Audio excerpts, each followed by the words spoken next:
Dili matukib ang gibati nga kalipay sa mga residente sa Barangay Poblacion Veruela, Agusan del Sur human mapahimuslan ang mga proyektong pang-infrastruktura. Sumala kang Mark Anthony Garduse usa ka estudyante nakabenepisyo na matod pa ang mga katawhan ilabi na kun adunay matigayon nga mga aktibidad o kalihukan sama kanila nga nipahigayon usab og pagbansay. Kung nindot kayo siya nga pagpatupad ani nga project is daghan kayo maka-benefits dili ang mga students kundi ang tibuok nga mga katawhan sa Veruela kay isa pa kani siya nga project is daghan bito kayo siya pwede siya praktisanan sa dili lang sa mga students pati kung ay mga events ang Veruela na ani siya available ni siya always. Gipasalamatan niya ang gobyerno sa pagpaningkamot aron nga makabaton og mga proyekto alang ngadto na sa mga katawhan. Dako kayo siya nga pagpasalamat sir no kay kanang nindot kay naisip na nila nga nay magpabutang sila ging ani ba kay kung tayo natay competition and then diri na lang siya pwede i-held kung naipraktisanan or na-event nga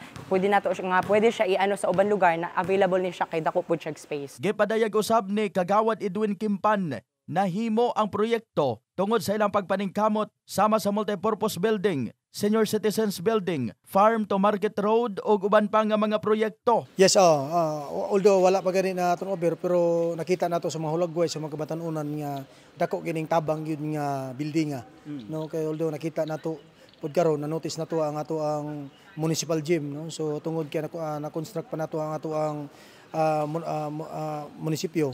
So ang mga trabahante naabagid sa ato ang municipal gym. So nagpasalamat ang mga katawhan nga naatay isa nga building aning multipurpose nga magamit po in terms ng mapadula. Hangyo usab niya sa mga katawhan nga maghiusa og magtinabangay alang sa kalambuan sa nasangpit nga barangay. Magtinabangay ta uban sa to ang amahan sa Poblacion Tutong Mondihar sa iyang paningkamot.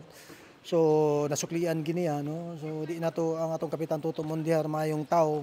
So maglabad gid siya kung naagi mga problema ang katawan. In the heart of changing lives, kini si Brigada Christian Talimudaw Cabanyas sa 105.5. Brigada News FM Trento, Agusan del Sur, The Music and Dos, Other Receipt.